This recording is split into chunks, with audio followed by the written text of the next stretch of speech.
This is a very good beginning, particularly after the COVID. EV Empress is there with us. It's a day liner. Basically today morning it has come and it will go back to Bombay by tonight. I understand it's having around 750 to 800 passengers. 350 is the crew size.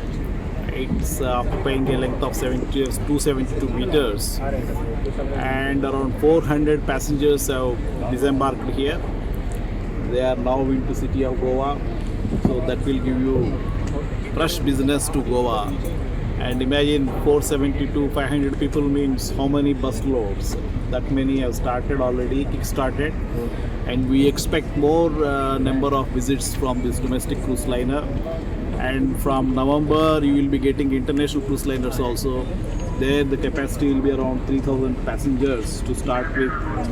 So it's going to be a big boost for the economy of the Goa. So let us strongly believe from inside that Atithi Devo Bhava. Atithi Devo Bhava.